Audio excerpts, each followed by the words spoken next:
வணக்கம். ஜேகே செய்திகளின் பிரதான செய்திகள்.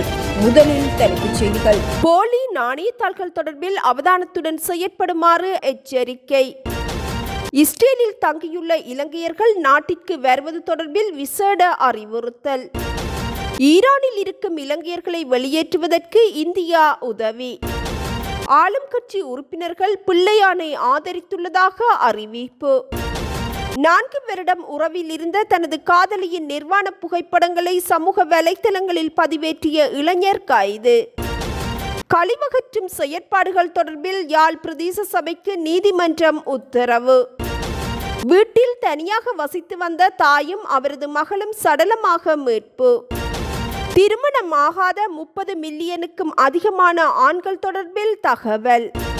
தற்போதைய சூழ்நிலையை கருத்தில் கொண்டு இஸ்ரேலில் இருந்து எகிப்து வழியாக இலங்கைக்கு பயணிக்க விரும்பும் இலங்கையர்கள் செல்லுபடியாகும் இஸ்ரேலிய விசாவை வைத்திருப்பது கட்டாயம் என இஸ்ரேலில் உள்ள இலங்கை தூதரகம் அறிவித்துள்ளது. டெல் அவீவ் விமான நிலையம் மூடப்பட்டதனால் இஸ்ரேலை விட்டு வெளியேற விரும்பும் இலங்கையர்கள் தூதரகத்தில் இருந்து தொடர்புடைய ஆவணங்களை பெற்ற பின்னர் எகிப்து எல்லை வழியாக வெளியேற முடியும் என இஸ்ரேலில் உள்ள இலங்கை தூதரகம் முன்னர் அறிவிப்பொன்றை வெளியிட்டிருந்தது. இருப்பினும் நேற்று எகிப்திய எல்லை கடந்து கெய்ரோ விமான நிலையத்திலிருந்து இலங்கைக்கு புறப்பட்ட 4 இலங்கையர்களில் ஒருவருக்கு இஸ்ரேலிய விசா இல்லாமையினால் எகிப்திய அதிகாரிகளால் நீண்ட விசாரணைக்கு உட்படுத்தப்பட்டுள்ளார். பின்னர் இது தொடர்பில் எகிப்துக்கான இலங்கை தூதுவருக்கு தகவல் தெரிவித்த பின்னர் எகிப்திய எல்லை மற்றும் பாதுகாப்பு அதிகாரிகளுடன் கலந்துரையாடலை மேற்கொள்ள முடிந்ததாகவும் இஸ்ரேலுக்கான இலங்கை தூதுவர் நிமல் பண்டார தெரிவித்துள்ளார். அவசர நிலையில் செல்லுபடியாகும் இஸ்ரேலிய விசா இல்லாத அல்லது காலாவதியான விசா கூட வெளிநாட்டினர் எகிப்திற்குள் நுழைய முடியாது எனவும் இவ்வாறு பயணிக்க முயற்சிப்பது நீண்ட விசாரணைகளுக்கும் கைதுக்கும் வழிவகுக்கும் எனவும் இஸ்ரேலிய தூதுவர் சுட்டிக்காட்டியுள்ளார். இதன்படி இஸ்ரேலிய விசாக்கள் இல்லாத அல்லது விசாக்கள் காலாவதியான இலங்கையர்கள் எகிப்து வழியாக நாட்டிற்கு நாடு கடத்தப்பட மாட்டார்கள் எனவும் செல்லுபடியாகும் இஸ்ரேலிய விசாக்கள் இல்லாதவர்கள் நாட்டிற்கு புறப்பட டெல் அவீவ் சர்வதேச விமான நிலையம் திறக்கும் வரை காத்திருக்க வேண்டி இருக்கும் எனவும் இஸ்ரேலுக்கான இலங்கை தூதுவர் தெரிவித்துள்ளார். இதேவேளை இலங்கை திரும்புவதற்காக மேலும் 2 இலங்கையர்கள் நேற்று ஆவணங்களை பெறுவதற்காக தூதரகத்திற்கு சென்றதாகவும் அவர் குறிப்பிட்டுள்ளார். இஸ்ரேலின் பல முக்கிய நகரங்களை குறிவைத்து ஈரான் நேற்றிரவும் இன்று அதிகாலையும் ஏவுகணை மற்றும் ட்ரோன் தாக்குதல்களை நடத்துகின்றது. சூழலில் இஸ்ரேலில் வசிக்கும் இலங்கையர்கள் எச்சரிக்கையாக இருக்க வேண்டும் எனவும் அந்நாட்டு அரசாங்கம் வழங்கும் பாதுகாப்பு வழிமுறைகளை பின்பற்ற வேண்டும் எனவும் தூதுவர் வலியுறுத்தியுள்ளார். கடந்த 13ஆம் தேதி முதல் இஸ்ரேலிய வான்வழி தாக்குதல்களால் ஈரானில் கொல்லப்பட்டவர்களின் எண்ணிக்கை 657 எட்டியுள்ளதாக மனித உரிமை அமைப்புகள் தெரிவித்துள்ளன.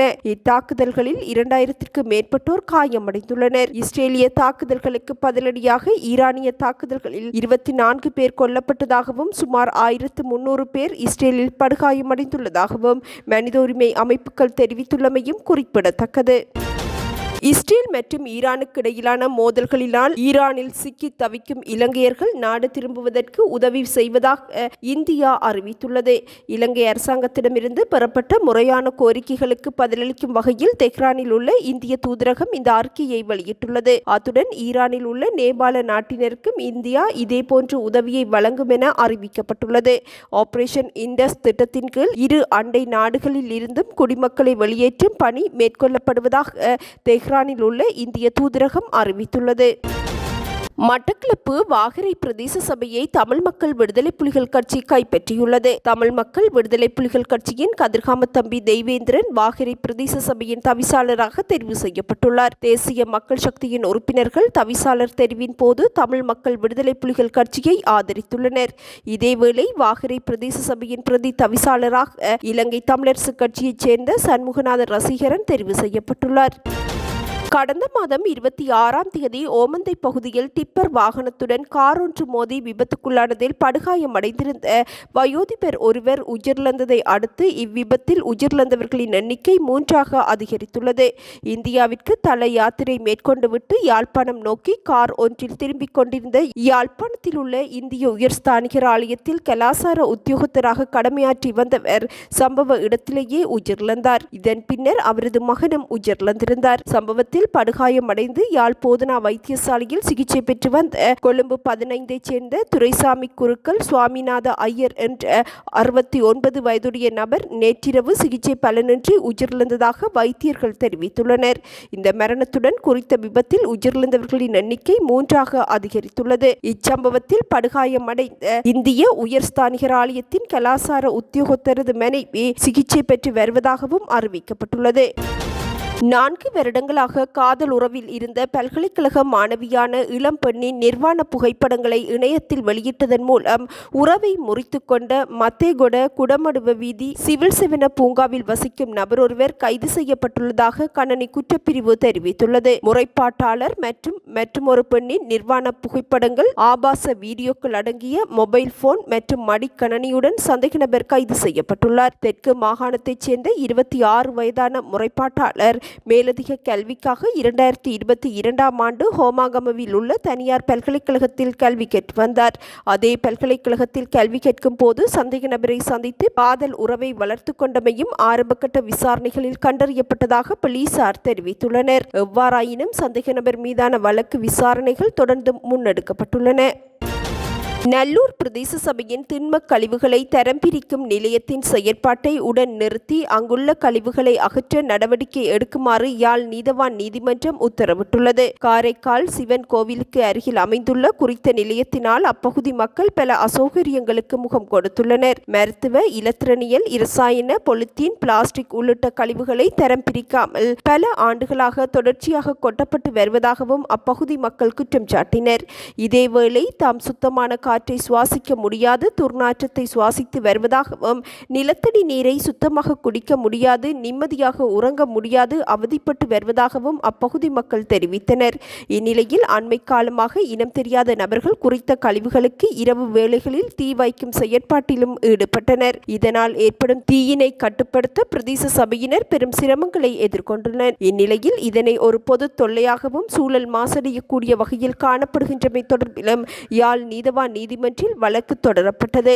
குறித்த வழக்கின் மீதான விசாரணைகளை அடுத்து அப்பகுதியில் கழிவுகளை சேகரிக்கும் நடவடிக்கையை உடன் நிறுத்துமாறும் அங்குள்ள கழிவுகளை அகற்ற நடவடிக்கை எடுக்குமாறும் நீதிமன்றம் உத்தரவிட்டுள்ளது. இதேவேளை காரைக்காலில் உள்ள கழிவு தரம் பிரிக்கும் மையத்தை அப்பகுதியில் இருந்து அகற்றி புரிதொரு இடத்திற்கு அதனை மாற்ற நடவடிக்கை எடுத்து வருவதாகவும், எதிர்வரும் காலங்களில் கழிவுகளை பொதுமக்கள் தரம் பிரித்தே கையளிக்க வேண்டுமெனவும், தரம் பிரிக்காத கழிவுகளை பிரதேச சபை சுகாதார தொழிலாளிகள் கையேற்க மாட்டார்கள் எனவும் நல்லூர் பிரதேச சபை தவிசாளர் மயூரன் தெரிவித்துள்ளார். அனுமதியின்றி வாகனங்களில் பொருத்தப்பட்டுள்ள தேவையற்ற உதிரி பாகங்களை அகற்றும் விசேட நடவடிக்கை ஜூலை மாதம் 1ஆம் தேதியிலிருந்து ஆரம்பிக்கப்படும் என அறிவிக்கப்பட்டுள்ளது. வாகன போக்குவரத்து மற்றும் வீதி பாதுகாப்பிற்கான உப போலீஸ் பரிசோதகர் இந்திக ஹப்புகொட இதனை தெரிவித்துள்ளார். இலங்கை போலீஸ் தலைமையகத்தின் அறிவித்தலின்படி இவ்விசேட நடவடிக்கை ஆரம்பிக்கப்படவுள்ளது.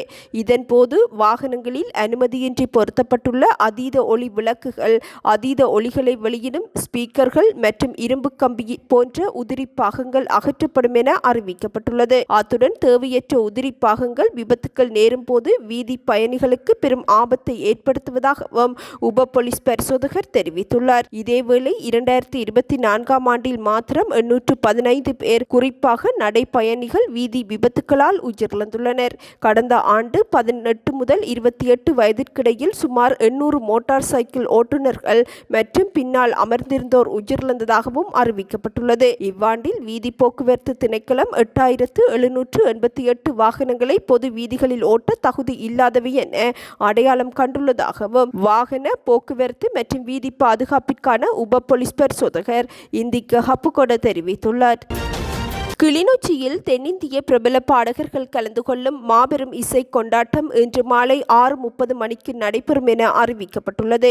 இலங்கையின் முதல் தமிழ் பெண் இசையமைப்பாளர் பிரபாலினி பிரபாகரனின் ஏற்பாட்டில் கிளிநொச்சி மத்திய கல்லூரி மைதானத்தில் வன்னியின் இசைத்தென்றல் இசை நிகழ்ச்சி இன்று நடைபெறவுள்ளது. ஈழத்தின் புகழ்பெற்ற சாந்தன் இசைக்குழுவின் இசையமைப்பில் தென்னிந்திய பிரபல பாடகர்களான சத்தியன், திவாகர், பத்மலதா ஆகியோர் நிகழ்வில் பாடவுள்ளனர். அத்துடன் ஈழத்தின் புகழ்பெற்ற பாடகர் கோகுலன் உள்ளிட்டவர்களும் பாடல்களை பாடி ரசிகர்களை மகிழ்விப்பார்கள் என அறிவிக்கப்பட்டுள்ளது.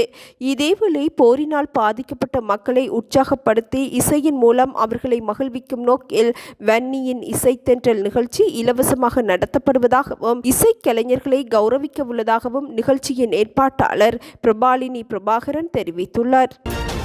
வீட்டில் தனியாக வசித்து வந்த தாயும் அவரது மகளும் கூரிய ஆயுதங்களால் வெட்டி படுகொலை செய்யப்பட்டுள்ளனர்.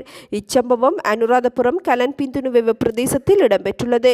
குறித்த பிரதேசத்தைச் சேர்ந்த 52 வயதுடைய தாயும் 23 வயதுடைய மகளுமே சம்பவத்தில் உயிரிழந்துள்ளனர். இருவரின் சடலங்களும் வீட்டில் இருந்து நேற்று காலை மீட்கப்பட்டுள்ளதாக போலீசார் தெரிவித்துள்ளனர். கொலைக்கு பயன்படுத்தப்பட்ட கூரிய ஆயுதங்களும் வீட்டிலிருந்து மீட்கப்பட்டுள்ளது.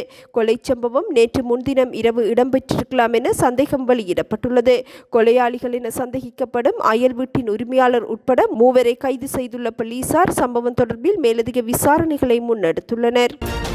போலி நாணயத்தாள்கள் தொடர்பாக கிடைக்கப்பெற்ற தகவலின் அடிப்படையில் மேற்கொள்ளப்பட்ட விசாரணையின் போது ஒருவர் கைது செய்யப்பட்டுள்ளார். ஹரளியத்த பகுதியில் உள்ள கடைக்கு சென்று 5000 ரூபாய் போலி நாணயத்தாள் ஒன்றை வழங்கிய நபர் தொடர்பில் கிடைக்கப்பெற்ற முறைப்பாட்டின் அடிப்படையில் போலீசார் விசாரணைகளை மேற்கொண்டனர். இதன்படி போலி நாணயத்தாள்களை வைத்திருந்த கண்டி உடுவ பிரதேசத்தைச் சேர்ந்த 32 வயதுடைய இளைஞர் ஒருவர் கைது செய்யப்பட்டுள்ளார்.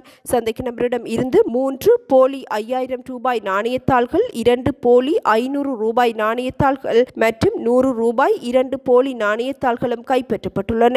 சந்தேக நபரின் வீட்டில் நடத்தப்பட்ட சோதனையின் போது 50 ரூபாய் நாணயத்தாள்கள் அச்சிடப்பட்ட 9 கடதாசிகள், போலியாக 100 ரூபாய் நாணயத்தாள்கள் அச்சிடப்பட்ட 4 கடதாசிகள், 500 ரூபாய் நாணயத்தாள்கள் அச்சிடப்பட்ட 4 கடதாசிகள், 5000 ரூபாய் நாணயத்தாள்கள் அச்சிடப்பட்ட 6 கடதாசிகள் என்பனவும் கண்டுபிடிக்கப்பட்டுள்ளது. இதேவேளை இப்போலி நாணயத்தாள்களை அச்சிட்ட சந்தேக நபரை கைது செய்வதற்காக கலகெதர பகுதியில் உள்ள நிறுவனத்திற்கு விசாரணை அதிகாரிகள் சென்றுள்ளனர். இருப்பினும் சந்தேக நபர் அந்நேரத்தில் நிறுவனத்தில் இல்லை எனவும் மேலும் போலி நாணயங்களை அச்சிட பயன்படுத்தப்பட்ட ஒரு கணனி, அச்சு இயந்திரம் ஆகியவற்றை போலீசார் பறிமுதல் செய்ததாகவும் தெரிவித்துள்ளனர். இவ்விவகாரம் குறித்து ஹரளியத்த போலீசார் மேலதிக விசாரணைகளை முன்னெடுத்துள்ள நிலையில் இப்போலி நாணயத்தாள்கள் தொடர்பில் அவதானத்துடன் செயற்படுமாறும் பொதுமக்கள் அறிவுறுத்தப்பட்டுள்ளனர். முன்னாள் ஜனாதிபதி மைத்ரிபால சிறிசேனவின் ஆட்சிக் காலத்தில் இடம்பெற்றதாக கூறப்படும் நிதி முறைகேடு தொடர்பில் குற்றப்புலனாய்வு திணைக்களத்தில் முறைப்பாடொன்று முன்வைக்கப்பட்டுள்ளது. அவரது ஆட்சிக் காலத்தில் ஜனாதிபதி நிதியத்தில் இருந்து 27.5 மில்லியன் ரூபாய் முறைகேடாக பயன்படுத்தப்பட்டதாக குறித்த முறைப்பாட்டில் தெரிவிக்கப்பட்டுள்ளது. அனுராதபுரம் எப்பாவெல கூட்டுறவு சங்கத்தின் துணைத் தலைவர் PV லக்ஷ்மன் ஜெயவர்தன இந்த முறைப்பாட்டை முன்வைத்துள்ளார். 2017ஆம் ஆண்டு தமது சங்கத்திற்கு சொந்தமான நிலத்தில் மண்டபம் ஒன்றை நிர்மாணிப்பதற்காக ஜனாதிபதி நிதியில் இந்த நிதி ஒதுக்கப்பட்ட போதும் இன்று வரை அத்திட்டம் முழுமை பெறவில்லை எனவும் குறித்த நபர் தனது முறைப்பாட்டில் குறிப்பிட்டுள்ளார். ஆஸ்திரேலியா அருகேயுள்ள தனி நாடான கைலாசாவில் நித்யானந்தா தங்கியிருக்கின்றார் எனவும் கைலாசாவை ஐக்கிய நாடுகள் சபை அங்கீகரித்துள்ளதாகவும் உயர் நீதிமன்ற மதுரை அமர்வில் நித்யானந்தாவின் பெண் சீடர் ஒருவர் தெரிவித்துள்ளார். மதுரை ஆதீன மடத்திற்குள் நுழைய நித்யானந்தாவிற்கு சில ஆண்டுகளுக்கு முன்பு உயர் நீதிமன்றம் தடை விதித்தது. இத்தடையை விலக்க கோரி நித்யானந்தா தரப்பில் உயர் நீதிமன்ற மதுரை அமர்வு இந்த வழக்கு விசாரணைக்கு எடுத்துக்கொள்ளப்பட்ட போது மனுதாரர் நித்யானந்தா எங்கு உள்ளார், கைலாசா நாடு எங்கு உள்ளது, எப்படி செல்வது, கைலாசா செல்ல கடவுச்சீட்டு விசா உண்டா என்ற கேள்விகள் எழுப்பப்பட்டது. இதற்கு பதிலளித்த நித்யானந்தாவின் சீடர் அர்ச்சனா, நித்யானந்தா ஆஸ்திரேலியாவிற்கு அருகேயுள்ள USK என்ற தனி நாட்டில் உள்ளதாகவும் இந்த நாடு ஐக்கிய நாடுகள் சபையினால் அங்கீகரிக்கப்பட்ட நாடு எனவும் அறிவித்துள்ளார். இந்த வழக்கில் புதிய வழக்கறிஞரை நியமிக்க உள்ளதாகவும் அதற்கு அனுமதி வழங்க வேண்டும் எனவும் நித்யானந்தாவின் சீடர் அர்ச்சனா தெரிவித்துள்ளார். சீனாவில் மில்லியன் கணக்கான திருமணமாகாத ஆண்கள் உள்ளமை சமீபத்திய ஆய்வுகளில் கண்டறியப்பட்டுள்ளது. சீனாவில் பெண்களை விட 30 மில்லியன் ஆண்கள் அதிகமாக இருப்பதனால் திருமணமாகாத ஆண்களின் எண்ணிக்கை அங்கு அதிகமாகியுள்ளது. சீனாவின் ஒரு குழந்தை கொள்கையின் பின் விளைவுகளே இதுவெனவும் அறிவிக்கப்பட்டுள்ளது. 1980ஆம் ஆண்டு மக்கள் தொகை 1 பில்லியனை நெருங்கிய போது சீன அரசாங்கத்தால் இந்த கொள்கை நிறுவப்பட்டது. அதிகமான மக்களை கொண்டிருப்பது நாட்டின் பொருளாதார வளர்ச்சியை பாதிக்கும் என்ற அச்சத்தின் மத்தியில் இந்த கொள்கை அறிமுகப்படுத்தப்பட்டது. எனினும் இத்திட்டம் தற்போது திருமணத்தில் தாக்கம் செலுத்தியுள்ளதாகவும் அறிவிக்கப்பட்டுள்ளது. இத்திட்டத்தின் விளைவாக மிகப்பெரிய பாலின ஏற்றத்தாழ்வு ஏற்பட்டுள்ளது. சீனா தற்போது அதன் வீழ்ச்சியடைந்து வரும் பிறப்பு விகிதம் மற்றும் வயதான மக்கள் தொகை குறித்து கவலை கொண்டுள்ளதாகவும் சமீபத்திய ஆய்வறிக்கைகளில் தெரிவிக்கப்பட்டுள்ளது. இத்துடன் இன்று எமது பிரதான செய்திகள் நிறைவடைகின்றன. நமது அடுத்த பிரதான செய்திகளை நாளை எதிர்பாருங்கள்.